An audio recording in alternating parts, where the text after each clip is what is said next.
Sambil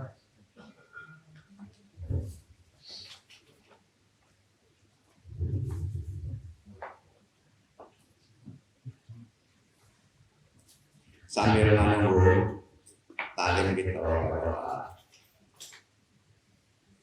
luruskan niat di Allah.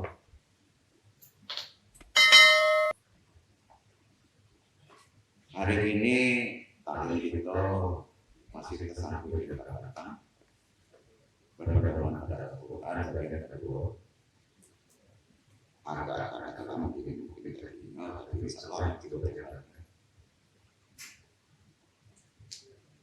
Assalamualaikum warahmatullahi wabarakatuh. Waalaikumsalam warahmatullahi wabarakatuh. Jazakumullah khairan katsiran. Diikuti seperti biasa berdoa kita. A'udzu billahi minasy syaithanir rajim. Bismillahirrahmanirrahim. Asyhadu an la ilaha illallah wa asyhadu anna Muhammadar Rasulullah.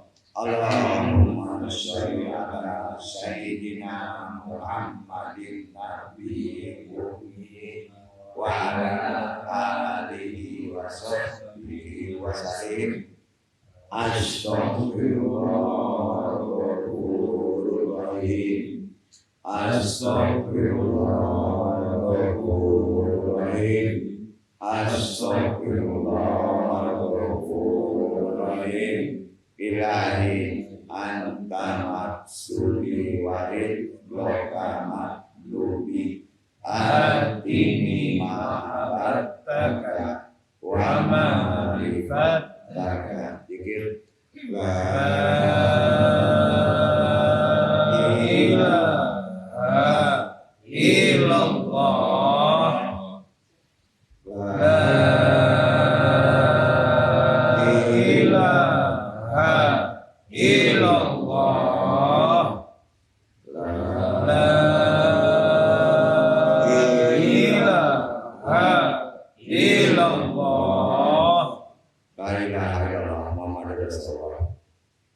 Ila hadiniya asyarihi wa ila hadrati Nabi Mustafa Muhammad sallallahu alaihi wasallam bil barakah wal karomah sayyidul wali wali Allah bi syafaat Nabi Muhammad bi idznillah walillahi ya Allah ya Allah ya Allah.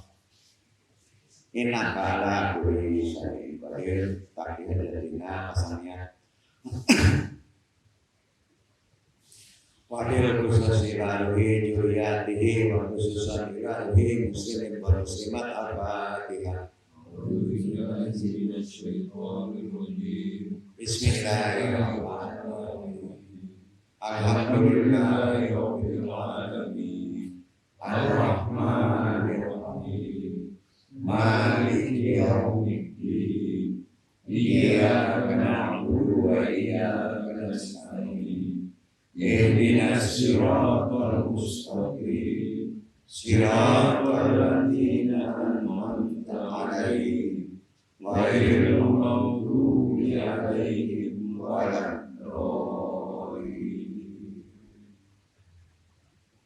Allahumma ayyina 'alal Islam wa amitna 'ala sunnah. Allahumma anta rabbi la ilaha illa anta khalaqtani wa ana 'abduka wa ala ahdika wa wadika masatawatu amdudika misari masanatu abu laka binimatika alayya wa abu jandi fakirli wa inna ulayak birujunuba ila anta. Allahumma ya qadiyal hajat, Allahumma ya kafiyal muhimmat, Allahumma ya kafiyal baliyat, Allahumma ya kafiyu darajat, Allahumma ya sahabil amrat, Allahumma ya mujibah da'wat, Allahumma ya arhamar rahimin.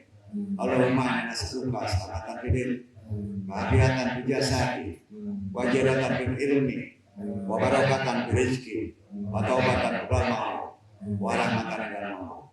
Allahumma awin an-nafsatil maut wa najatan minan nari wa rahmatan fis sama. La haula wa la quwwata illa billahil aliyyil azim. Alhamdulillah hari ini kita masih diberi waktu untuk bisa Kalau ini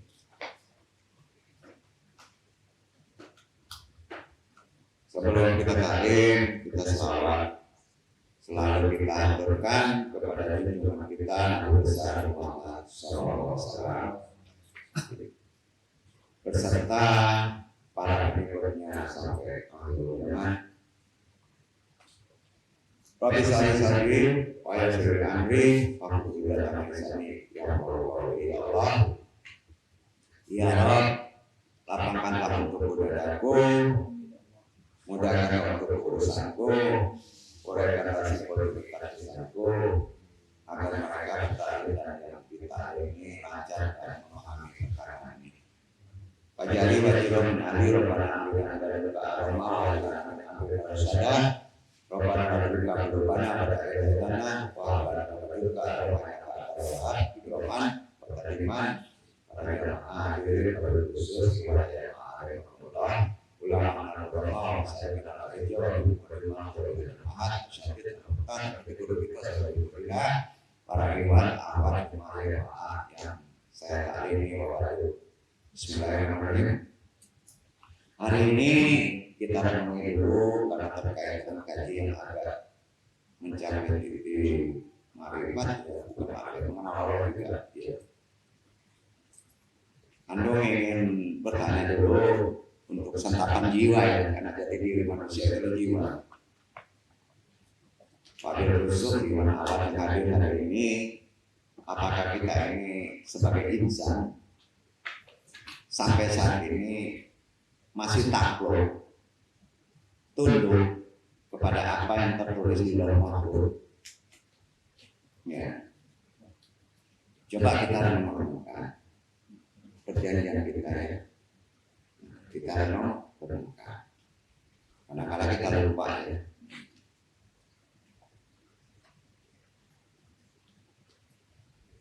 Sebenarnya makom bako adalah turun, bukan naik. Ya, makom bako bila itu sebenarnya turun, bukan naik. Ya,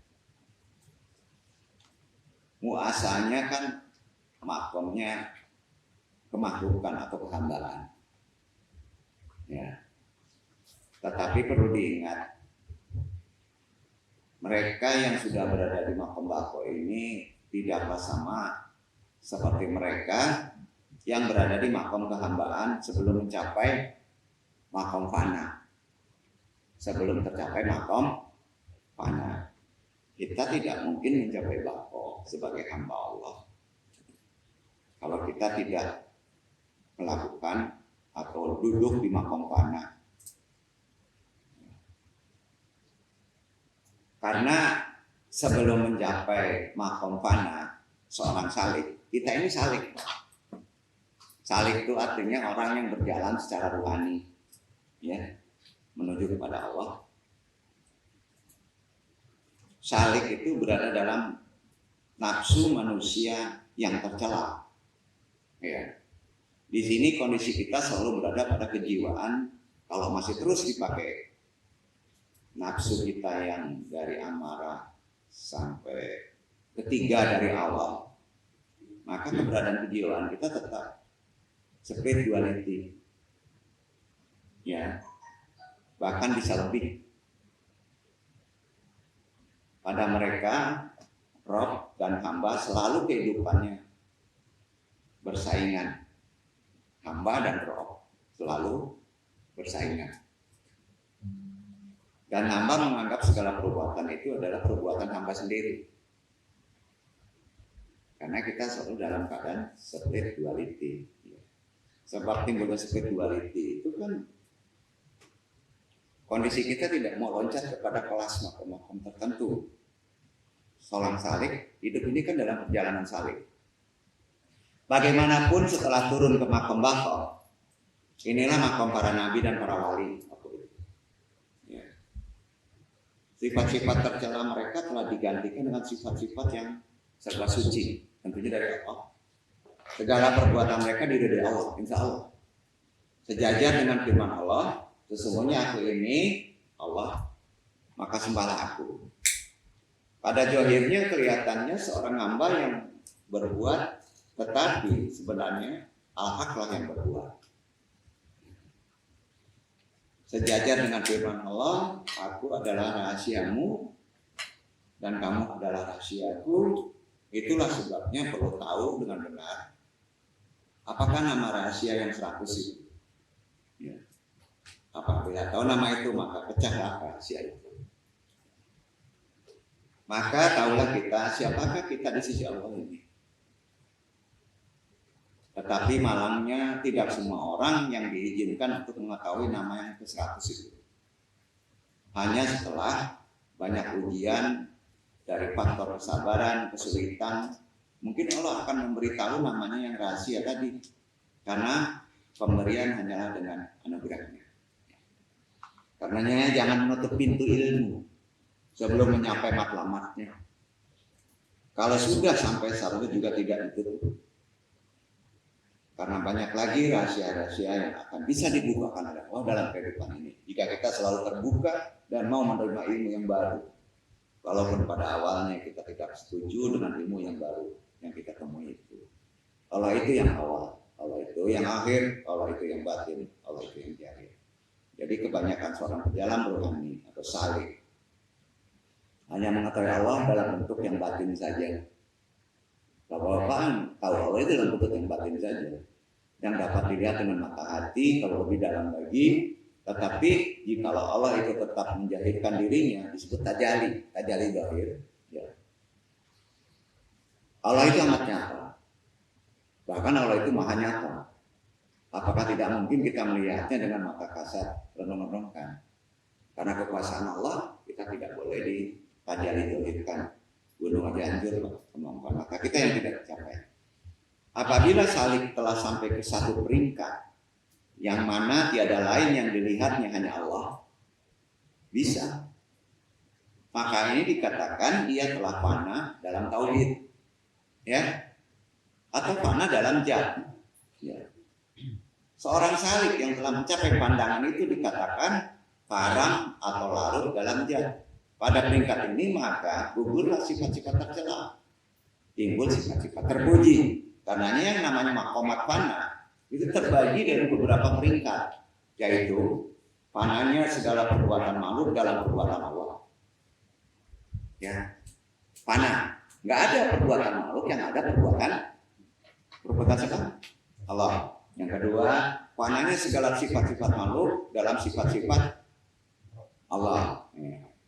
Yang ketiga, fananya wujud makhluk dalam wujud Allah. Yang terakhir inilah fana yang paling teratas. Itu tingkatan fana.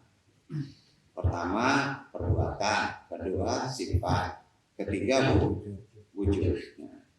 Jadi fananya segala sesuatu selain Allah dipandang tidak ada lagi, tetapi yang ada hanya Allah. Masya Allah. Inilah yang dikatakan fana tertinggi. Alamnya tentu alam yang disebut biasa kita sebut alam ahadiyah atau lahul. Ahadiyah atau lahul. Dan hal ini harus diketahui mengikuti tahapan nafsu mencapai fana itu.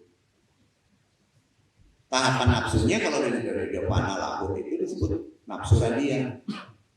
Ya, nomor 6 tuh.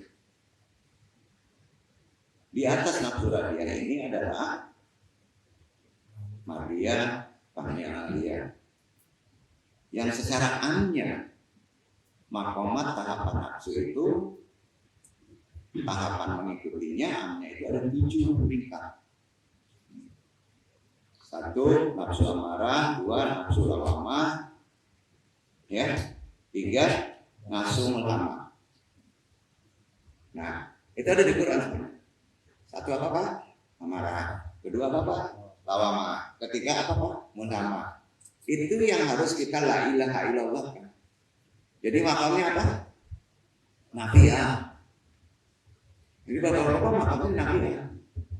Nah, kalau sudah bahwa nafsunya itu mutmainnah, radiyah, kemudian madiyah, kamaliyah milik Nabi, hakikatul Muhammad. Jadi seorang salik yang telah mencapai tahapan nafsu mulhamah, nafsu yang ketiga, maka telah masuk ke dalam makam fana perbuatan namanya. Tidak dia tidak merasakan lagi dia yang berbuat. Itu nggak bisa dibohongi. Yaitu tiada perbuatan selain perbuatan Allah. Manakala seorang saleh telah mencapai nafsu mutmainnah, nafsu keempat itu tahapannya ada di Quran, maka ia telah memasuki fana sifat. Fana apa? Sifat. Dan itu nggak perlu dikerjakan kehidupan fana ada sifat. Pengertiannya jadi fana sifat. Tiada sifat yang lain, hanya sifat Allah. Ya. Itulah tingkat nafsu pertama yang diri dari Allah. Dari jiwa-jiwa saleh yang telah mencapai tahapan inilah yang dipanggil oleh Allah oleh Quran. Hai jiwa-jiwa yang tenang, kembalilah engkau kepada Rabbmu. Ya. Dengan ridho dan doi. Itu kan? Alamnya apa Pak? Sampai 4 tahapan nafsu. Pertama tadi nafsunya apa? Amarah. Kedua apa Pak? Lawamah. Ketiga mulhamah. Itu harus dihilangkan satu-satu dengan la ilaha illallah yang disebut nafi isbat. Ya, dinafikan. Kalau sudah naik nafsu ke mutmainnah, maka ketiga tahapan tadi disebut alam apa Pak? Namanya alam wahdah. 4. Itulah yang disebut alamnya hakikatul Muhammad. Nur hakikat Muhammad. Dan manakala seorang saleh telah mencapai peringkat nafsu radiyah naik ke 5, fana segala wujudnya dalam wujud Allah. Itulah fana yang disebut fana lahu. Kalau udah sebut naik ke tingkat sana, Bapak udah nonton Mekah sama Madinah. Walaupun Bapak di sini. Bagaimanapun walaupun ia makamnya sudah tinggi tetapi ia belum mencapai makam kesempurnaan.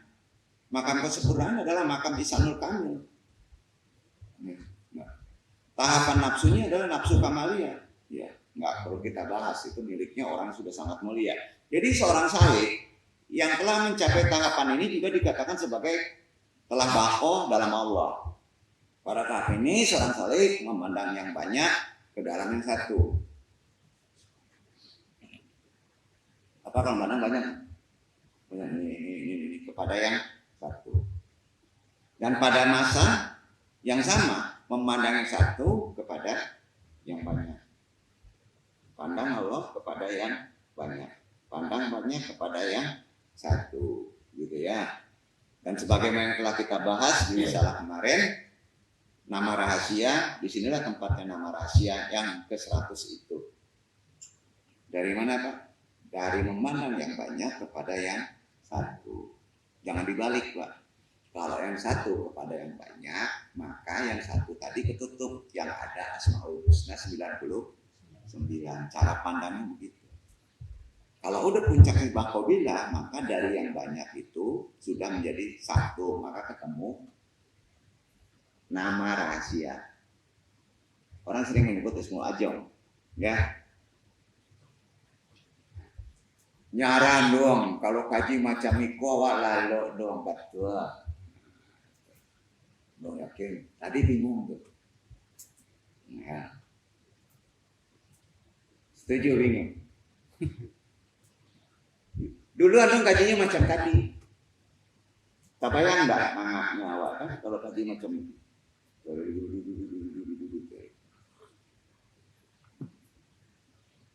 Jadi itu makam derajat yang perlu Anda sampaikan. Kita mengenal Allah, nama ilmunya makrifat. Apa? Makrifat. Yang namanya makrifat adalah melihat zat yang tertinggi itu hanya berlaku pada tahap yang terakhir. Yaitu nafsu kita sudah sampai di nafsu radiyah. Ya, ketika wujud seorang saleh itu larut dalam pandangan mata hatinya kepada wujud zat Allah, itulah puncak makrifat. Ya. Yang tertinggi yang dicapai Rasulullah pada Mi'raj. Ya. Yang terkenal. Nah, sekarang kita pahami tentang baqo. Tadi nafi sudah. Baqo adalah makam yang selalu mengiringi fana. Makam bako bila selalu mengiringi fana. Fana itu diwakilkan dengan amalan la ilaha illallah. Ya, ada bakonya nggak? Bako itu Allah makamnya. Tempat yang berbahaya bagi salik kalau tidak paham dan tidak ada penuntun. Ya, karena bisa sangat mudah jatuh ke tempat yang sangat susah untuk dipahami. Makanya sering ada yang melenceng. Suluk aja, eling aja, syariatnya hilang. Nah, ya. Di sinilah orang disebut sufi itu menjadi jindik. Ya, menjadi apa? Suluk tidak sholat, suluk tidak puasa, namanya jindik. Ya, karena tidak ada penuntun. Sekalipun ada penuntun, berarti penuntunnya menuntunkan diri, dia sendiri mesti dituntun. Hati-hati Pak. Seperti nanti ujungnya yang kita contohkan Mansur Al-Halaj, celoteh aja. Padahal mungkin betul ya, tetapi salik yang berada dalam makam bako yang telah melalui makam fana itu yang betul. Kita kan fana terus, la ilaha illallah, bakonya sekali-kali kan? Ya, karena bahaya kalau duduk di bako. Segala perbuatannya adalah di diri Allah kalau kita tuntunannya benar. Karena segala perbuatan tidak lagi mempunyai kepentingan untuk diri sendiri. Umpama ombak telah pulang ke laut. Inilah makom yang dikatakan kehendak hamba adalah kehendak Allah. Ya. Seorang salik yang telah melalui makam fana dan memasuki makam bako, sifat-sifat dirinya sendiri telah diganti dengan sifat-sifat al-haq. Dengan lain perkataan, bako itu ditemui selepas melalui makam fana terlebih dahulu. Jadi seorang salik pada makam bako telah timbul kesadarannya. Berbanding salik yang berada di makam fana, yang tidak sadar ataupun kecuali belum sampai sadar kepada titik puncaknya. Bagaimanapun seorang salik yang berada di makam bako, kesadaran yang dimilikinya tidak sama dengan kesadaran yang dimiliki sebelum mencapai makam fana. Karena pada makam bako, segala sifat kehambaan yang dimiliki dahulu telah ditukar dengan sifat-sifat al-haq. Ya. Jadi perlu dipahami Ivan Wabil khusus MAA, makrifat yang paling sempurna itu apa sih? Memandang roh melalui alam semesta. Ya. Pandang dulu melalui alam semesta. Tetapi pandangan ini bisa saja dicapai setelah seorang salik itu melepas melalui makam fana. Mandang yang gunung, kalau pemandangan alam semesta. Itu fana nanti di fana. Yang ada Allah. Jadi gambarannya gimana? Dari yang banyak kepada yang satu. Jangan dibalik. Jangan dibalik. Yaitu melihat yang mutlak itu secara langsung dengan mata hati di dalam kemuka. Dengan perkataan, setelah itu saling tidak sadar, maka tetap sadar bahwa perhatikan perkataan saling itu sebenarnya sudah diada. Beberapa umpama ombak sudah kembali laut, tapi ada hanya untuk memudahkan perbincangan saja. Laqad khalaqnal insana fi ahsani taqwim. Bukan kamu yang ngomong. Telah diciptakan insan dalam ukuran yang sempurna. Kita insan. Insan itu ruh. Jasad hanyalah wadah. Setuju? Sebagai menjohirkan sifat-sifat ruh adalah jasad. Ruh itu asalnya dari min ruhi. Allah. Min ruhi. Ruh itu adalah nurun ala nur di Quran. Yaitu ruh ini ada artinya. Kalau menyebut nurin ala nur, ruh ini artinya bisa diraba melalui makom warna. Nurin ala nur. Ada warna. Ya, yang menghidupkan itu adalah diwakilkan dengan warna. berarti ada ruh. Ada apa? Ada ruh. Buktinya nurun ala nur. Apabila ruh berkehendak melaksanakan kehendaknya, ruh itu gimana? Yang ada di manusia.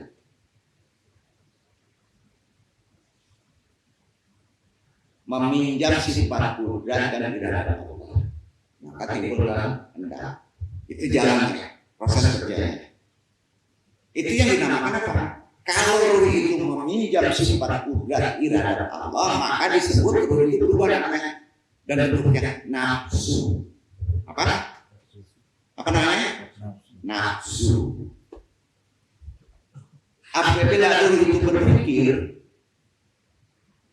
ruh itu berkehendak berpikir, namanya apa? Akli. Yang menghidupkan ruh sepakat kan ruh. Ruhullah artinya ruh Allah. Nurullah artinya ada pembentukan warna dari Allah. Namanya itu yang berilmu. Ilmunya sifatnya dan bernafsu. Itu perbuatannya. Sifat tanpa ada nafsu, tidak ada perbuatan. Nah, itu ruh proses kerjanya. Maka nafsu memperbuat sesuatu berdasarkan ilmunya. Harus begitu. Kalau nafsu memperbuat sesuatu tanpa ilmu, kacau. Ya kan? Nah, dan ilmunya didapati dari makom ruhnya. Ruh ini kalau ditercemari dengan perbuatan syirik dan maksiat, lama-kelamaan menjadi pekat. Ruhnya tetap bersih, tapi terlapisi dengan kepekatan. Ruh dasarnya bagus, ya. Nah, atas dasar ini ruh harus berzikir. Makanya makanan ruh adalah zikir, yaitu mengingat dan kembali kepada asalnya, supaya dapat kembali sempurna. Apabila sempurna kepulangannya, ruh ini akan mendapat disebut Abdul Roh, hamba kepada pencipta. Nah, sebutannya Abdul Roh. Makanya malaikat siapa itu yang bawa Abdul Roh? Karena sudah disucikan dengan zikir tadi, ya, dan melaksanakan perintah sesuai dengan catatan yang disebut Allah. Lauhul Mahfuz. Ya, nah, baiklah, kita telah jelas kedudukan yang sedikit ini perkara ruh. Yang namanya manusia kan terdiri daripada beberapa unsur, ya. Tetapi di sini Anum hanya bicarakan dua unsur saja, ya, yaitu ruhku, ruh dan nafsu. Ruh atau ruhku adalah ruh yang dititipkan Allah. Paham? Sebagaimana firman-Nya, wa nafaktu fihi min ruhi, ya kan? Aku tiupkan ruhku ke dalamnya. Ruhku ini adalah suci, ya, sebagaimana asal kejadiannya, nur Allah, nur hakikat, ya, suci. Walau dimanapun ruhku pada manusia telah diliput oleh nafs, karena ada nafs. Apakah itu nafs? Kita bahas. Nafs terdiri daripada dua unsur, yaitu jiwa, min dan jasad, betul kan? Nah, jiwa ini terbagi menjadi 7 peringkat, gitu Bu. Peringkat pertama amarah, kedua lawamah, ketiga mulhamah. Yang amarah, lawamah, mulhamah itu belum disucikan. Kita yang mensucikannya. Dia disiapkan juga. Sampai yang disebutkan tadi ada 6 tahapan, ya. Itulah ruhku tidak dapat membimbing manusia dengan sempurna kalau makomat kita masih di 4. Ya. Menjadi tugas kita untuk mensucikan ketiga nafsu itu terlebih dahulu. Haknya di kita. Kalau sudah sampai radiah bapak-bapak masuk, bapak-bapak tidak ada tugas lagi. Bapak-bapak nunggu waktu aja, ruhnya itu merambat sendiri naik. Nggak perlu belajar, bapak-bapak tahu. Jadi yang berat itu menafikan yang 3 awal tadi. Itu makanya. Ya, di tarekat semuanya tahu itu. Apabila telah tersucikan barulah ruh itu dapat membawa insan kembali kepada Allah, karena ruh itu berasal dari Allah dan Allah sudah pasti dia tahu jalan kembali pulang kepada Allah. Apabila ruh telah bisa membimbing manusia itu kembali kepada Allah, maka ketika itu ia telah memiliki sifat Allah. Nah, bila kita sudah tuntaskan semua tugas-tugas hidup kita melalui 3 tahapan tadi, itu makna ibadah. Makna ibadah itu membersihkan ruh kita, jiwa yang tahapan 3 itu aja yang ketiga. Dan tugas kita dari Allah itu musuhnya. Amarah, lamah, mulimah. Itu dia. Kalau udah selesai tugas kita itu, kita masuk konsep ke makanan rahasia. Makanya kalau kita bermohon, nilai yang maksudnya warid loka sampai titik rindu. Enggak sampai hakikat Muhammad ya Allah kasih sama kita. Kita mau jadi nabi garis. Ya, nggak bisa lagi.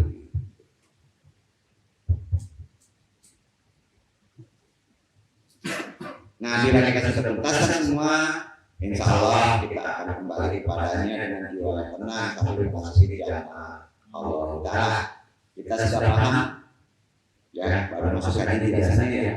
Nah, karena kalau menjabarkan satu-satu ada berhenti, ya. Kita sudah paham kan kenapa manusia sulit kembali kepada Allah. Dan siapa? Karena kita nggak mau mensucikan yang 3 lagi. Ya, tolong bersihkan. Itu adalah amalan. Kenapa sulit kembali? Karena begini. Pada setiap umat manusia mempunyai pendamping. Apa? Pendamping. Dari golongan jin. Yang selalu bersamanya di mana saja. Ya. Walaupun terdapat jin yang masuk dalam golongan muslim, tapi pendamping manusia ini adalah jin yang selalu menggoda, membisikkan kemaksiatan dan keburukan kepada kita. Ya kan? Seperti yang kita ketahui, jin kafir termasuk dalam golongan yang namanya iblis. Ya, yang dilaknat oleh Allah. Selain itu ada juga pendamping dari golongan malaikat yang selalu membisikkan kebenaran. Kedua pendamping ini dikenal dengan nama malaikat korin, jin korin. Orang ada yang menyebut kodam dan korin. Bukan orangnya, Pak. Kodam dan korin. Kodam lebih cenderung kepada kebaikan, korin kepada kejelekan, gitu ya. Pendamping kita itu. Nah, keberadaan malaikat korin itu disebut kodam dan jin korin itu Rasulullah SAW bersabda di hadis begini. Riwayat Ahmad 10739 nomornya.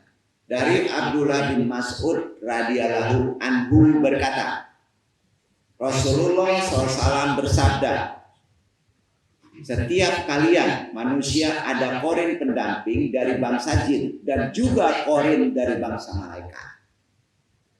Dan juga korin dari bangsa malaikat. Jadi tanya yang mendampingi kita ada berapa? 3 dulu. Korin jin, korin malaikat. Kenapa ada malaikat? Untuk mengimbangi yang ini lagi, yang korin jin nih. Berarti kita naturalnya begitu. Jadi manusia itu ada malaikatnya? Ada. Manusia itu ada jinnya? Ada. Jadi kemana-mana Bapak bawa jin? Iya. Anda bawa jin? Iya. Kamu bawa jin? Iya. Nah, ini ngomong. Maka kenyataannya begitu. Buktinya hadis ini. Dan ada di Quran juga. Nah, yang dimaksud dengan korin malaikat pada hadis tadi bukan malaikat yang bertugas menjaga menyatat amal manusia, bukan. Oh ya, Bukan, beda lagi. Jadi satu manusia itu ribuan makhluk Allah itu yang mengontrol tubuh kita. Subhanallah. Begitu benar sayangnya Allah.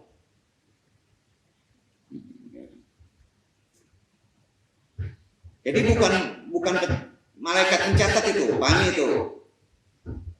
Jadi amal manusia bukan pencatat itu. Allah menugasi korin malaikat untuk mengarahkan kita kepada petunjuk kebaikan. Karena ada lawan kejelekan. Keadilan Allah di situ. Korin manusia yang dari malaikat selalu memotivasi mengarahkan kepada kebaikan. Sedangkan korin jin memprovokasi, menggiring pada keburukan. Bisikan malaikat korin dan jin korin saat manusia terjaga. Ini yang harus kita paham. Saat manusia begini, ada dua bisikan. Nah, malaikat korin selalu menyertai manusia mengemban tugas khusus dari Allah. Begitu pula jin korin selalu berusaha menyertai manusia untuk mengajak kesesatan. Sebagaimana ditegaskan Rasulullah dalam riwayat dari Abdullah ibnu Mas'ud radhiyallahu anhu berkata Rasulullah SAW bersabda. Hadis ini sahih riwayat Tirmidzi. Sesungguhnya setan membisik-bisikkan kepada anak Adam. Begitu pula malaikat. Begitu pula malaikat. Adapun bisikan setan adalah mengajak keburukan, mendustakan kebenaran. Bisikan malaikat mengajak kebaikan, membenarkan yang hak. Ada terus tuh. Kerasa oleh kita kan? Nah, sedangkan korin malaikat dan korin jin selalu berkompetisi untuk mempengaruhi anak manusia seumur hidup manusia. Tubuh kita ada yang berkompetisi. Keduanya satu, yang lainnya tidak mau ketinggalan, tidak mau kedahuluan. Keduanya hadir saat manusia hendak melakukan apa saja. Korin malaikat menginginkan manusia melakukan aktivitas sehari-hari dengan kebaikan. Korin setan menginginkan aktivitas sehari-hari dengan keburukan. Bisikan korin saat manusia akan tidur. Dua. Yang tadi jaga, akan tidur. Saat manusia akan beranjak tidur malam, maka ada dua jenis makhluk yang berkompetisi untuk membisikkan hati manusia. Rasulullah bersabda dalam hal ini, hadisnya berasal dari Jabir bin Abdullah. Apabila manusia berbaring di pembaringannya, mau tidur, malaikat dan setan segera menghampirinya. Malaikat membisikkan, akhiri dengan kebaikan, dengan berzikir, berdoa sebelum tidur. Sedangkan setan membisikkan, akhiri dengan keburukan, tanpa berzikir dan berdoa sebelum tidur. Apabila ia menyebut nama Allah sampai tertidur, maka malaikat mengusir setan. Jadi kuncinya di mana? Kita. Ya kan? Kita. Kalau kita nggak menyebut Allah, malaikat nggak akan kerja. Nah, dan setan akan bermalam seraya menyesali kekalahannya. Hadis riwayat Ibnu Hibban Tabrani. Fenomena kompetisi itu akan terulang lagi saat manusia akan melakukan tidur malam. Maka hari itu jangan lupa untuk berdoa di saat hendak tidur dan juga saat terbangun dari tidur. Dua jenis korin saat manusia keluar rumah. Apa kerja mereka? Jika kita keluar dari rumah untuk keperluan yang baik, keperluan yang dicintai Allah, seperti mau pergi masjid, mencari rezeki yang halal, keperluan yang lainnya, maka kita akan dikawal oleh pasukan dari mereka. Orang disebut kodamul malaikat. Ya, pasukan. Ketika kita keluar rumah, namun jika kita keluar dari rumah untuk keperluan yang buruk, keperluan yang dimurkai Allah, seperti pengen membunuh orang, kepengen mencuri, kepengen berzina, keperluan yang buruk lainnya, maka kita akan dikawal oleh pasukan setan. Quran sebut gitu. Ya, hal ini sesuai dengan sabda Rasulullah SAW. Ya, hadisnya riwayat Ahmad, cukup panjang dan sebut saja. Tidaklah seseorang keluar dari rumahnya melainkan di sekitar pintunya ada dua bendera. Satu bendera dipegang oleh malaikat dan satu bendera lagi dipegang oleh setan. Dan jika orang tersebut keluar dari rumahnya untuk hal yang cintai Allah, maka ia akan didampingi, dikawal oleh malaikat dengan membawa benderanya, dan malaikat tersebut akan selalu mengikutinya hingga orang tersebut pulang ke rumah. Dan jika orang tersebut keluar dari rumahnya untuk hal yang dimurkai Allah, maka ia akan dikawal oleh setan dengan membawa benderanya, dan setan tersebut akan selalu mengikutinya kemana saja hingga orang tersebut pulang ke rumahnya. Hadis riwayat Ahmad. Waduh, repot juga manusia. Mau tidur, keluar rumah dikawal. Begitu kan? Betul kan? Ruwet kan? Ngurusnya tuh. Memang kita sama tahu. Jadi kalau hal ini dibicarakan konteks keilmuan orang sekarang gimana Pak? Masya Allah, bisa diketahui kita ya. Padahal hadis ini loh, sama lagi. Memang begitu kenyataannya kita hidup.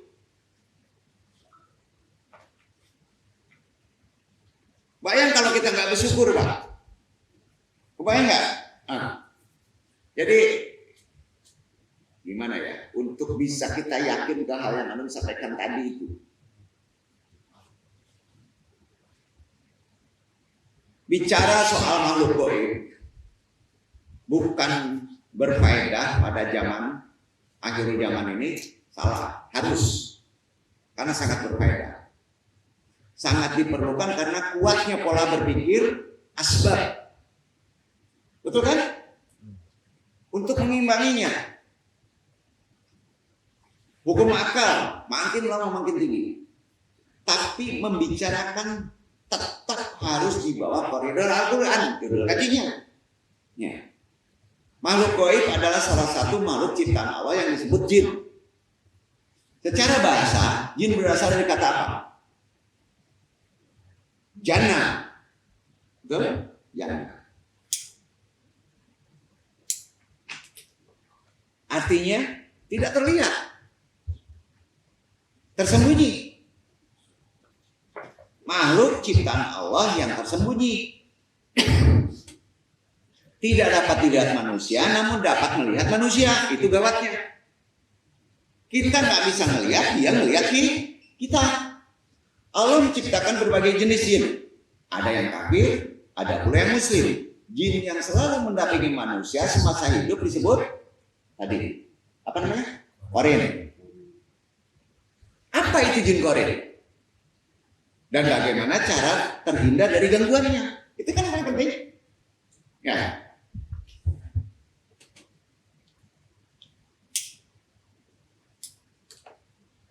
Cara berlindung dari jin qarin dengan rahmat Allah Subhanahu wa taala tentunya seorang muslim dapat selamat dari gangguan jin qarin. Islam mengajarkan banyak cara untuk terhindar, menghindari dari godaan jin qarin. Adapun cara-cara tersebut adalah sebagai berikut. 1. Perkuat iman. Hadis Quran menyebutnya perkuat iman. Kekuatan jin qarin akan melemah, bukan hilang. Selaras dengan kekuatan iman seorang muslim, semakin kuat imannya, semakin lemah jin qarin untuk menyesatkan manusia.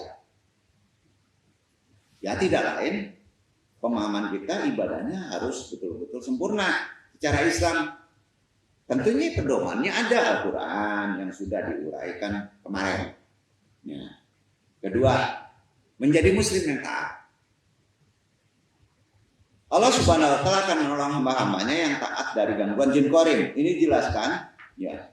Banyak orang yang menjelaskannya, ahli juga menjelaskan. Allah Subhanahu wa taala memberikan karunia kepada hambanya berupa hati yang baik, jujur, selalu tunduk kepada Allah, lebih menginginkan akhirat, tidak mementingkan dunia, maka Allah akan menolongnya agar tidak terpengaruh gangguan jin ini sehingga dia tidak mampu menyesatkannya. Majruh lain, banyak yang bahasnya.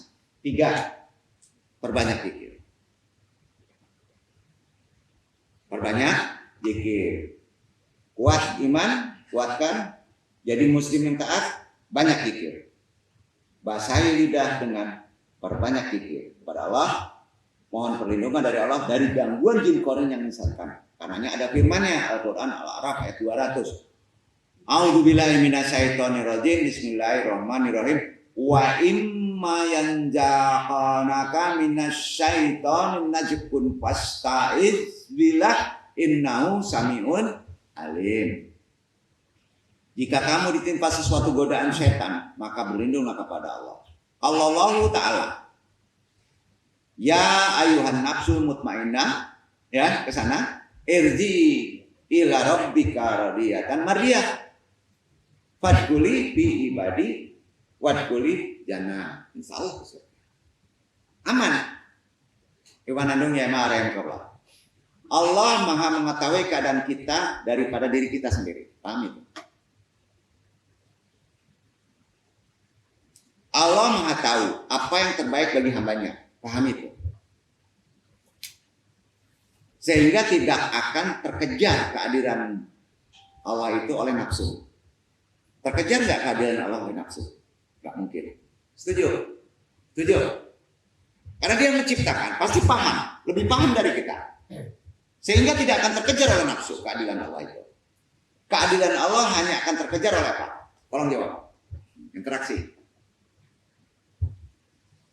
Perbuatan amalan kita. Keadilan Allah itu bisa terkejar oleh apa? Bahasa sedikit aja. Husnuzon. Halo. Apa? Husnuzon. Artinya apa? Berbaik sangka kepada Allah. Contoh. Bapak-bapak ada kehilangan. Nafsu marah. Berbaik sangka kepada Allah. Itu adil Allah. Pasti ada sesuatu. Kira-kira apa nih? Jadi kalau ditanya, keadilan Allah hanya bisa dikejar oleh husnuzon. Itu amalannya. Ya. Bapak-bapak dihina oleh orang. Husnuzon. Berprasangka baik kepada Allah. Kalau sudah berprasangka baik kepada Allah, pasti akan berprasangka baik kepada manusia. Itu kuncinya.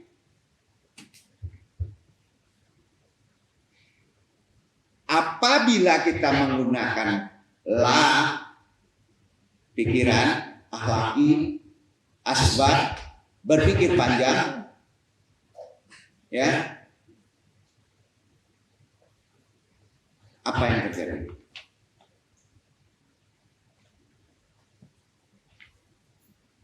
Coba, apa yang terjadi Pak? Nggak sampai-sampai Pak, pasti cari sasaran.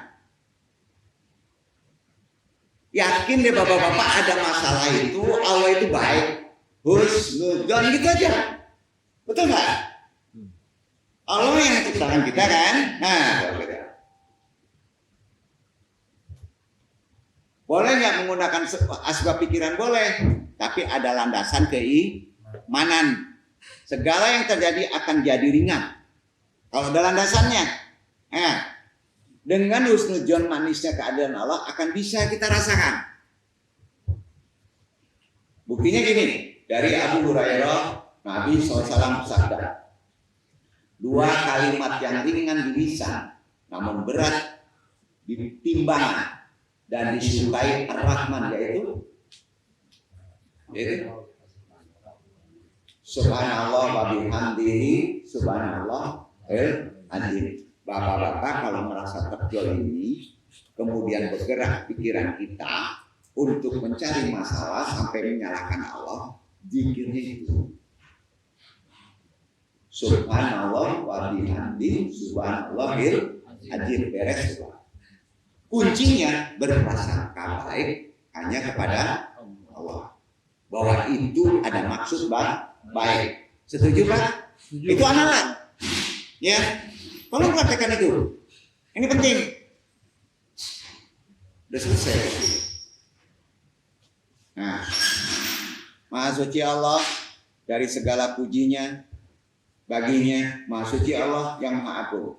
Hadis riwayat Bukhari, Muslim. Jadi buat mereka yang selalu merasa gelisah, itu solusinya Pak.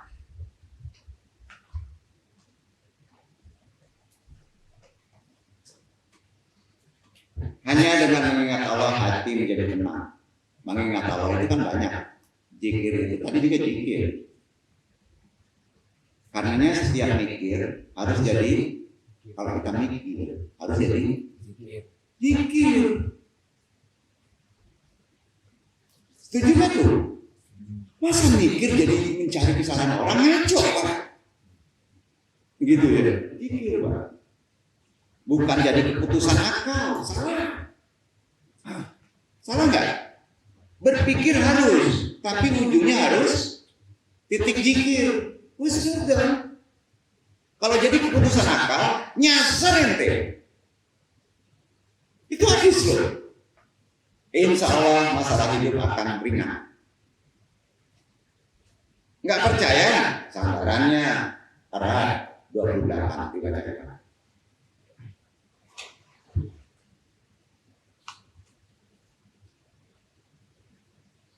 أعوذ بالله من الشيطان الرجيم بسم الله الرحمن الرحيم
الذين آمنوا وتطمئن قلوبهم بذكر الله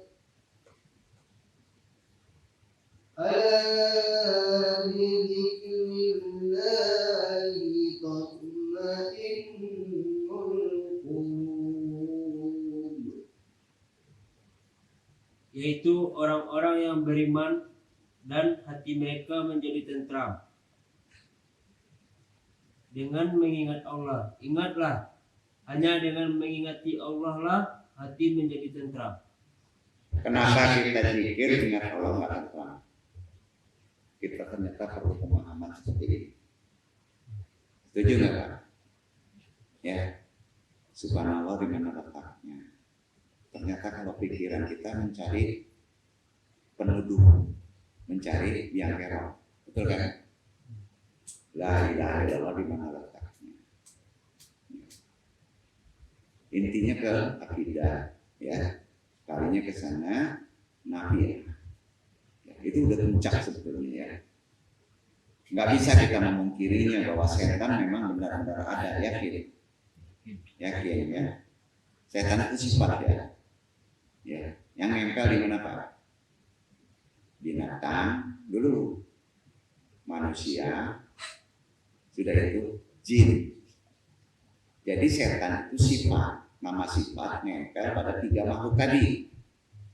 Binatang, manusia, yang kedua baru jin. Makanya kalau menyebut binatang bisa disebut setan. Manusia enak disebut setan. Sebetulnya memang itu yang paling bahaya. Makanya ta'awud itu letaknya pada 3 tempat tadi. A'udzubillahi minasyaitonirrajim bukan diarahkan ke Quran. Arahkan, jangan-jangan kucing nanti nyerang. Kucing aja ngerti pas kita zikir kali. Ya, manusia kadang-kadang. Nah, karena manusia juga bisa jadi setan. Binatang bisa jadi setan. Makanya ada harimau jadi jadian, ada babi jadi jadian. Setuju? Nah, ngantang ya? Nggak bisa dipungkiri. Bisa menjelma menjadi apa saja. Ya. Bahkan ada yang ekstrim. Setan bisa menjelma kepada pohon. Nah, ya. Apaan jalan bingung kita. Air, ya air berbentuk bingung kita. Itu jagonya saya. Tapi ketahui jangan masuk wilayah dunia iblis. Utusannya. Kita ini memang termasuki oleh setan, tapi jangan masuk dunia iblis. Dunia iblis apa? Lawan husnudzon. Berarti kalau bapak-bapak berprasangka buruk kepada makhluk, bapak sudah masuk dunia iblis. Walaupun ada bukti. Makanya seorang ulama keren itu nggak pernah mau memasuki wilayah iblis. Mengatakan si fulan punya tuyul. Ya. Ini lorong dipakai sama ya artis itu. Kerah putih dipakai sama orang Ariaman. Nah, ini kan diajari oleh Korin untuk berprasangka masuk dunia iblis. Ayo, adab kita harus kita pahami loh. Menuduh itu dosa kan, walaupun itu benar. Kalau Allah berkehendak bisa nggak benar itu loh. Nasihatkan dong, Ikhwan di sini, jangan ikut-ikutan masuk dunia iblis. Setuju nggak? Pokoknya nafikan aja itu, walaupun itu kelihatan bukti. Nafikan itu, awalnya itu, kalau ingin nafi semuanya. Karenanya istilah kodam itu asal katanya kodim. Di atas kodim, koramil. Nah, kalau gitu, jadi kamu kayak gini ya. Nah, betul kan? Nah, kodim. Bahasa Arab itu. Ya. Artinya apa, Pak? Kodim. Pembantu. Artinya pembantu. Jadi kodim itu nyolok ke Quran. Arti kodim itu pembantu. Bantu apa yang di atasnya? Betul kan? Nah, kodim pembantu. Jin kodam berarti jin pembantu. Beda dengan jin kodim. Beda. Dan beda pula dengan malaikat. Jenisnya jin. Unsurnya api, membantu manusia. Saran Anda tidak boleh memasuki wilayah minta bantuan kepada jin kodam. Kenapa? Sebaik-baik jin di manusia seburuk-buruk manusia. Nah, tapi itu nggak ada yang pakai. Berarti dia udah ngerti ilmu. Kalau diumumkan juga walau alam. Banyak yang pakai ini. Jadi kalau ditanya, jin kodam itu bukan korin. Nah, jin pembantu. Orang Minang menyebutnya apa? Jadi-jadian. Orang Jawa menyebutnya apa? Perewangan. Pernah dengar ilmu perewangan, ilmu jadi-jadian? Itu kodam. Kalau bapak-bapak ingin jadi harimau, bapak kerjasama dengan jin pembantu bapak. Namanya kodam. Cara kerjanya, proses wasilahnya ke jin korin. Anda mau terusin. Nanti bapak-bapak berwasilah ke jin korin, datang ke kodam. Wasilahnya ke jin korin. Jin korin kembali kita. Kita nggak bisa masuk. Kita disiapkan. Ayo, gimana tuh?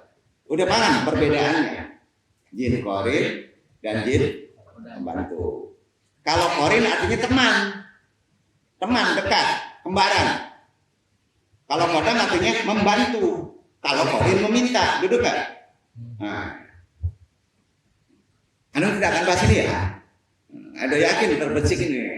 Antara boleh dan tidak gitu. Bahasanya antara boleh dan tidak menggunakan kodam. Makanya ada ilmu kodam anu.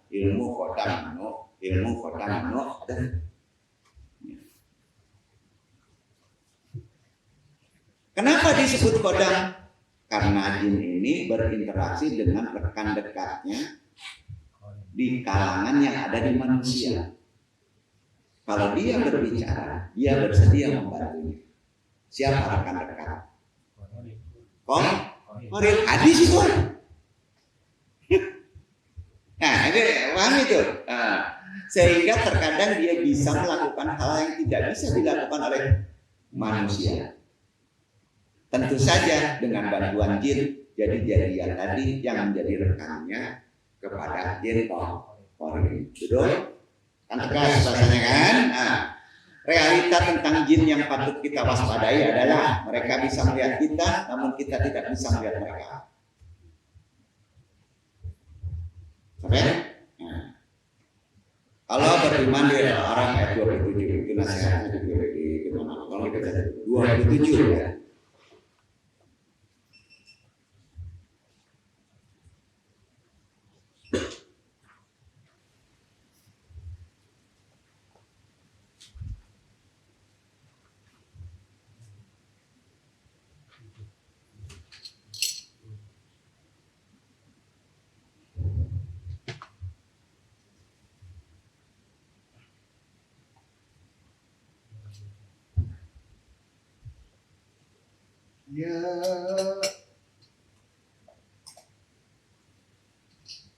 يا بني آدم ليفتننكم الشيطان كما أخرج أبويكم من الجنة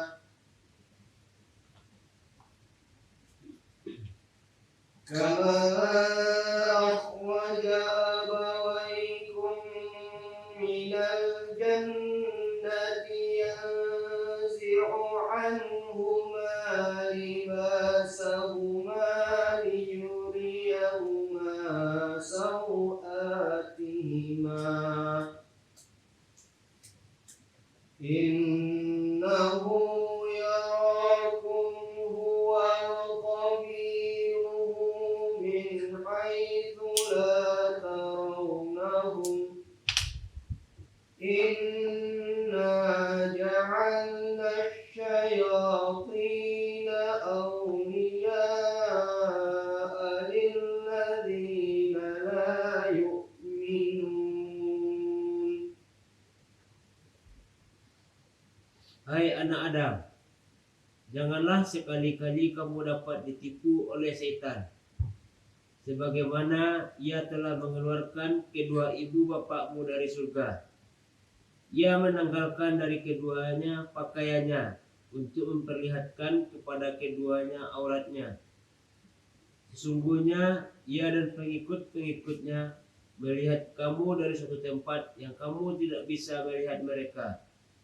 Sesungguhnya kami telah menjadikan setan-setan itu pemimpin-pemimpin bagi orang-orang yang tidak beriman. Ini kita pecahkan dulu ini. Sesungguhnya dia dan pengikutnya dapat melihat kamu dari suatu tempat yang kamu tidak bisa melihat mereka. Sesungguhnya kami telah menjadikan setan-setan itu pemimpin bagi orang-orang yang tidak beriman. Kuncinya Pak, mau menundukkan kodam harus kuat iman. Sepakat, nggak bisa sembarangan. Ya, nggak bisa sembarangan. Itu tipikal pertama larangan kita memakai jin korin dan jin korin. Dua-duanya jangan pakai. Di kodam memang ada sedikit toleransi kecuali kita kuat iman. Setuju ya? Ya, untuk membersihkan korin, titik tertingginya banyak zikir la ilaha illallah. Karena di situ dia akan melemah. Setuju? Itu aja kuncinya. Ya. Makanya kalau orang sudah ratusan berzikir la ilaha illallah minta diruqyah, andung bingung. Andung sendiri bingung. Betul kan? Ya enggak? Berarti itu sama, udah mandi, balulu kali. Kan itu, sama dengan itu.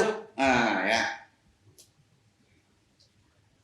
Tipikal kedua harus kita pahami jin itu. Tipikal baik korin, kodam, pendusta. Apa? Pendusta. Dia mengaku ingin menjadi teman, menolong manusia, membantu manusia, namun sejatinya dia menipu. Itu ditunjukin oleh Quran. Ketika Abu Hurairah ditugasi oleh Rasulullah untuk menjaga makanan zakat malam hari, ada jin yang berupa wujud jadi orang remaja dan mencuri. Ketika ditangkap dan hendak dilaporkan kepada Nabi Sallallahu Alaihi Wasallam, dia berusaha memelas, berjanji tidak akan kembali, tapi dia dusta. Dia tetap kembali hingga terjadi selama 3 malam. Di malam ketiga Abu Hurairah tidak memberi ampun dan akan dilaporkan kepada Rasulullah. Setelah itu dia menunggu. Tunduk den jo ayat kursi. Pertanyaannya, ayat kursi untuk siapa? Korin atau kodam? Jangan salah sasaran. Ayat kursi untuk kodam. Enggak bisa jin natural, tidak bisa jin korin. Itu poinnya itu. Itu ilmunya. Bapak ke kuburan, jinnya natural, dibaca ayat kursi, cengengesan orang dulu. Diam dulu. Bapak dipengaruhi rasuki oleh korin, dibaca ayat kursi, ya ketawa, diajarin pula ayat kursi sama si korin itu. Tahu nggak? Pas dihantam kepada kodam, maka dia langsung kebakar. Dia dulu gimana? Susahnya kita nggak tahu mana korin, mana natural, mana kodam. Tidak ada ilmunya kecuali tadabur dia. Apa? Harus tadabur. Ini dia bentuknya, rasanya begini, ini begini. Nggak bisa dijabarkan. Karena biang kerok itu 3. Jin natural yang ada di batu, ada di lubang, ada di rumah, natural loh. Ada jin kodam, jin yang dipakai sama orang-orang. Tahu ya? Karena dia kerjasama. Ada jin yang tidak ada di kita sendiri. Tahu perbedaannya? Tanya ahlinya, Pak. Tadabur juga Pak. Insya Allah kita sampai titik situ. Bukan streaming ke YouTube Pak. Niat kita nggak ke sana. Nah, ke depan itu bahaya hidup kita. 3 itu makin kuat, makin banyak. Setuju nggak? Bayangin kalau kita nggak kuat itu. Istri bisa berantakan, anak bisa berantakan, kehidupan sosial juga berantakan, rezeki pun bisa berantakan. Percaya nggak? Hanya dengan 3 makhluk tadi. Itu gunanya kita ngaji ini. Jadi kalau ngaji jin, ngapain kita ngaji itu? Ya salah Pak. Biang keroknya di situ kehidupan sekarang ini. Kejoliman manusia karena korin. Kejahatan sampai ke fisik karena kodam. Betul kan? Ya. Betul kan? Banyak tempat yang sering tidak mau menjadi masalah natural. Bapak-bapak mengerjain suatu tempat untuk supaya orang jangan terjual gini-gini natural Pak. Ya. Kepada manusia supaya jelek korin Pak. Betul kan? Untuk merusak kepada tubuh santet dan dampak. 3 itu yang mesti kita harus tahu 3 itu. Dan kita pun harus tahu menundukkannya. Kita harus baru tahu. Ternyata menundukkan kodam dengan ayat kursi. Ya. Pertanyaannya, menundukkan jin yang sifatnya natural pakai apa? Ayo pakai apa? Yasin itu di belakang. Ya, Yasin. Menundukkan jin yang korin pakai apa? La ilaha illallah. 3 tuh. Dasar ilmunya. Duduk kan Pak? Ada pertanyaan tadi? Enggak ya? Nggak perlu susah-susah, nggak perlu kaji aneh-aneh Pak. Nah, 1000 dinar pula. Kalau itu nggak ngerti 1000 dinar bablas. Udah clear ya? Itu main potong aja sebenarnya banyak gitu. Jadi diajari ayat kursi. Abu Hurairah melepaskannya. Ya.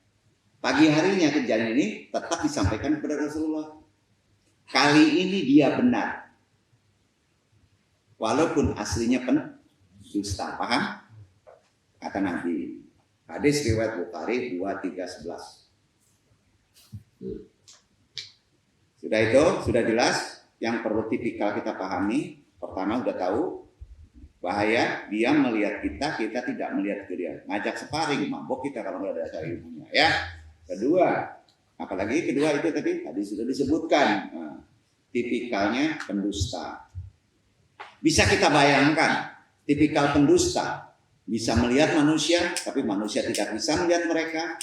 Kemudian ada manusia yang bekerja sama dengan mereka. Potensi jin ini untuk menipu manusia menjadi rekannya tentu saja sangat besar. Setuju? Nah, karena itu seharusnya makhluk seperti ini gimana Pak? Kalau tidak kuat pemahamannya, dihindari, dijauhi, diwaspadai, bukan malah didekati, diajak kerjasama. Dekati, tadaburi supaya kita bisa mengatasinya, itu boleh-boleh aja. Tapi pun harus memerlukan keahlian. Nah, maka sungguh aneh ketika ada orang yang begitu berharap bisa bekerja sama dengan jin. Ketiga, kita pahami namanya makhluk ini ya. Baik korin, baik kodam, baik natural. Yang natural itu di Quran disebutkan, nanti ada yang disebutkan termasuk salah satunya ifrit. Ya. Bahasanya gini, tipikalnya ya. Semua tidak ada yang gratis. Kenapa? Karena jin juga punya nafsu. Setuju? Setuju? Pasti apapun yang punya nafsu, walaupun ada bahasa ikhlas, tetap aja nggak bisa gratis. Jangan bohong. Jangan bohong. Nah, bagi kita yang tinggal di dataran ganas di kota besar seperti Padang ini, datarannya ganas Pak. Ya. Akrab di telinga kita, semua butuh duit. Semua tidak ada yang gratis, semua orang rebutan untuk hidup, bila perlu harus saling menipu, saling menguasai. Jika ini yang terjadi antara sama manusia, sangat mungkin terjadi antara jin dan manusia ketika mereka saling melakukan kesusahan tadi bekerja sama. Setuju nggak tuh? Kita kembali ke kodam. Orang menyebut jin ini membantu manusia atau pembantu manusia. Benarkah anggapan ini? Siapa yang sejatinya dibantu? Gitu aja.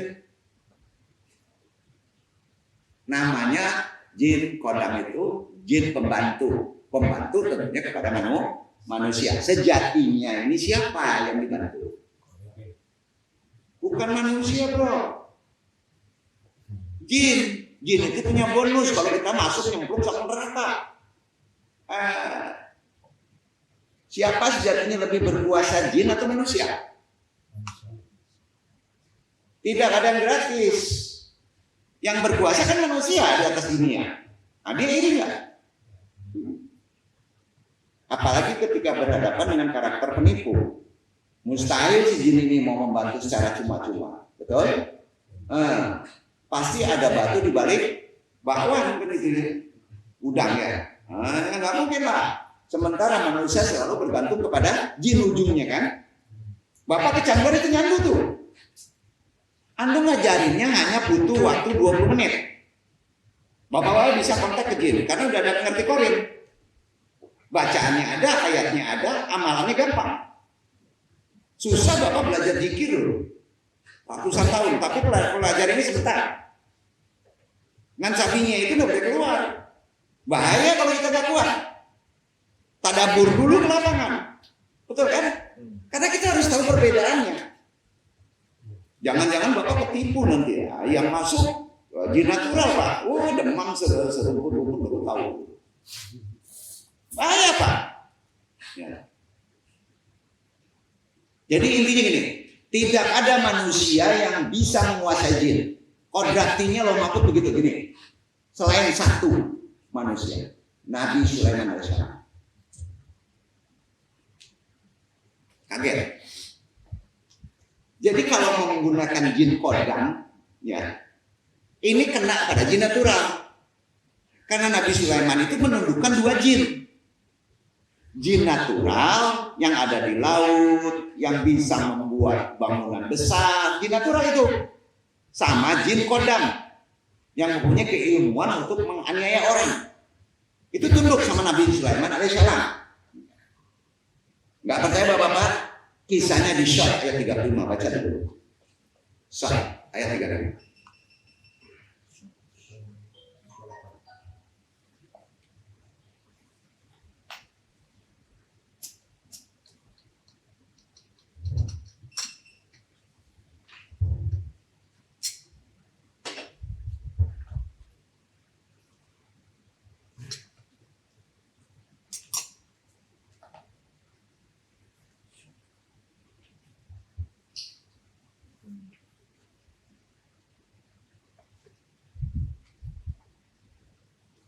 قال رب اغفر لي وهب لي ملكا لا ينبغي لأحد من بعدي إنك أنت الوهاب. Ia berkata, Ya Rabbku, ampunilah aku dan anugerahkanlah kepadaku kerajaan yang tidak dimiliki oleh seorang jua pun sesudahku. Sesungguhnya Engkaulah yang Maha Pemberi. Ya Rabbku, baca ulang. Ya Rabbku, ampunilah aku dan anugerahkanlah kepadaku kerajaan yang tidak dimiliki oleh seorang jua pun sesudahku. Sesungguhnya Engkaulah yang Maha Pemberi. Dibaca ayatnya dari Arab.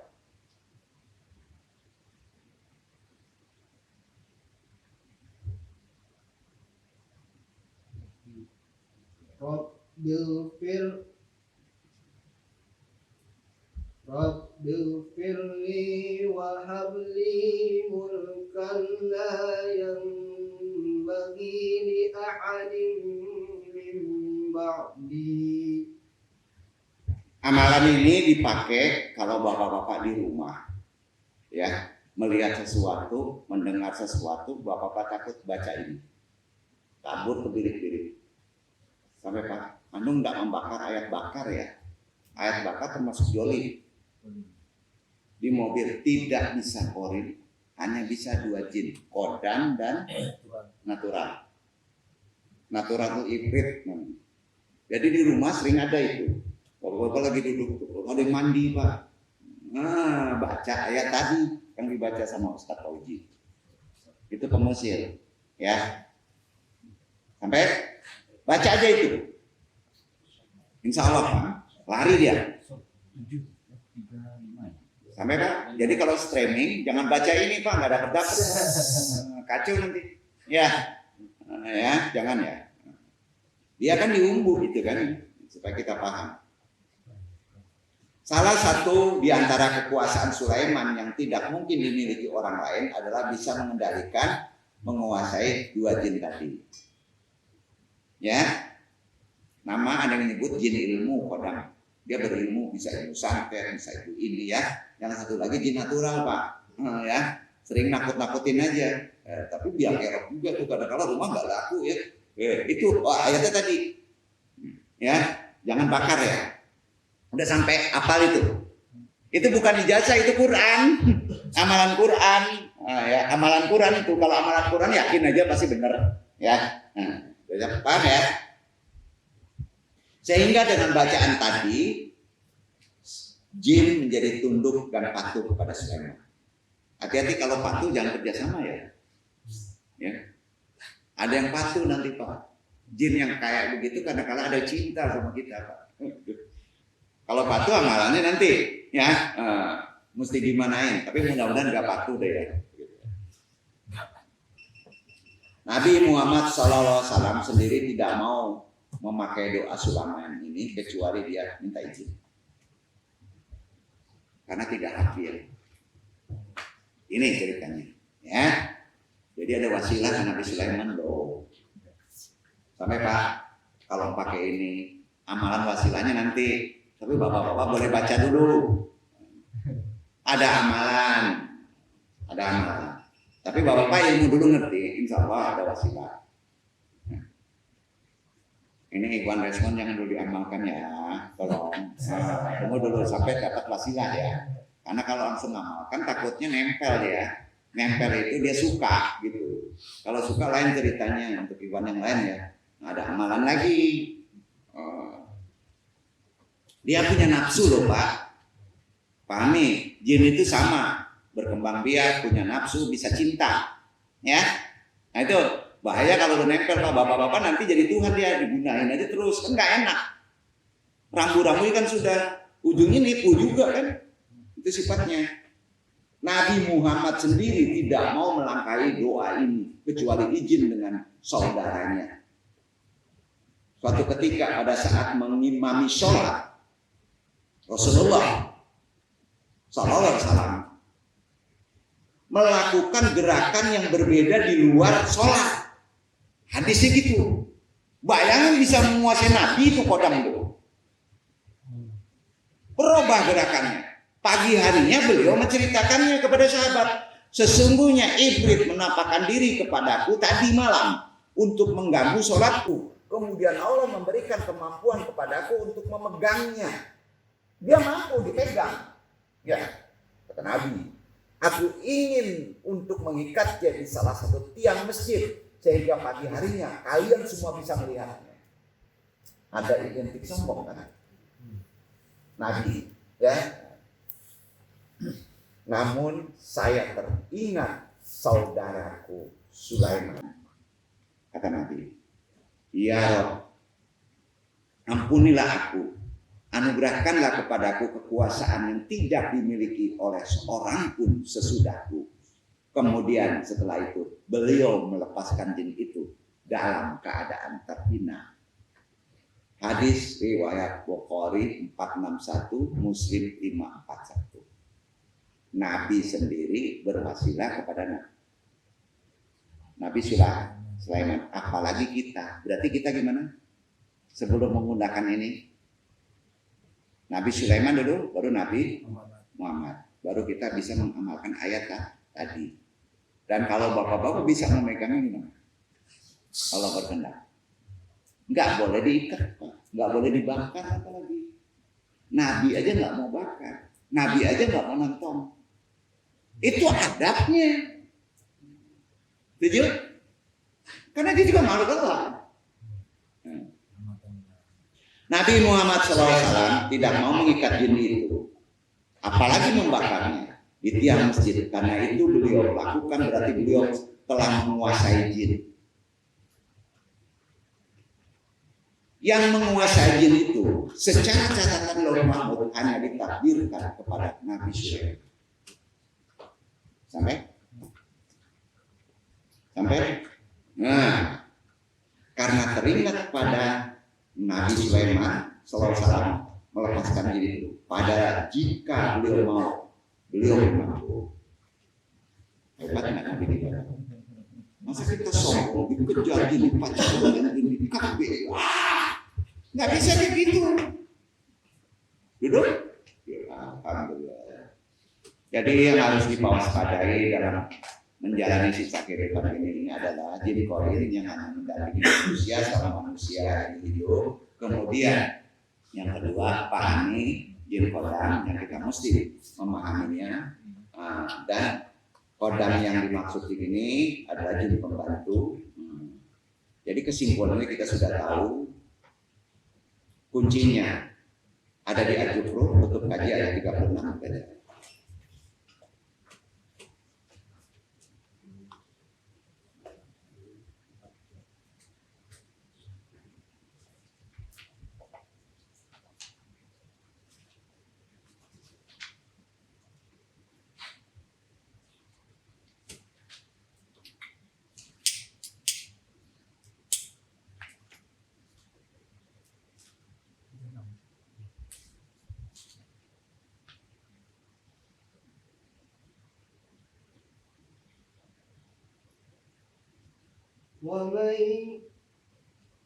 ومن يعش عن ذكر الرحمن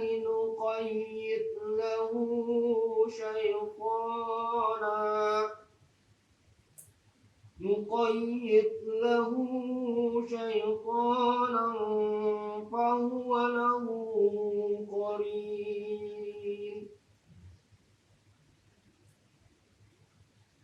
Barang siapa yang berpaling dari pengajaran Rabb yang Maha Pemurah Al-Quran, kami adakan baginya setan yang menyesatkan. Maka setan itulah yang menjadi teman yang selalu menyertainya. Tidak ada jalan lain. Kalau kita berbicara masalah 3 makhluk ini yang disebut jin, berbagai macam bentuknya, harus ada sandaran tuntunan tetap Quran. Al-Quran. Maka insya Allah kita tidak akan sesat. Jangan kita mendengar di luar dari konteks Quran. Walaupun dia ahli sekali dalam perkara jin. Setuju? Nah, itu istilahnya rambu-rambunya. Dan kita sudah tahu. Insya Allah nanti besok kita bahas cara menuduhkan yang secara benar. Cuman secara gamblang kita sudah tambah satu lagi, yaitu kodam. Ya, kodam itu ternyata yang sering membuat lebih tinggi. Kalau korin itu sebenarnya sudah bersumpah kepada Allah di hadis, ya begini, di Qaf juga di Quran surat Qaf, korin yang menyertai manusia itu berkata, ya Rob, aku tidak menyesatkan, tetapi dialah yang berada dalam kesesatan yang jauh. Sampai kan? Kenapa demikian? Bukan korin itu yang mau menyesatkan manusia. Manusia itu yang sering sesat, kemudian korin masuk. Karena tempat korin itu ada di tempat yang sesat. Duduk ya Pak? Jangan kasih tempat. Itu yang paling penting. Dan Rasulullah juga bersabda, kenapa diciptakan korin? Tidaklah salah seorang dari kalian kecuali dikuasakan kepada korinnya dari bangsa jin. Para sahabat bertanya, termasuk engkau wahai Rasul? Beliau menjawab, ya termasuk aku. Hanya saja Allah telah menolongku atasnya. Sehingga tunduk dan ia tidak memerintahku kecuali kebaikan. Untuk kita yang awam, kuatkan iman, banyak zikir, selesaikan taat, selesai korin itu Pak. Jangan menggunakan kodam kalau kita tidak paham ilmunya. Wabillahi taufiq hidayah, mudah-mudahan bermanfaat. Wassalamualaikum warahmatullahi wabarakatuh. Waalaikumsalam warahmatullahi wabarakatuh. Subhanakallahumma wa bihamdika asyhadu an la ilaha illa anta astaghfiruka wa atubu ilaik.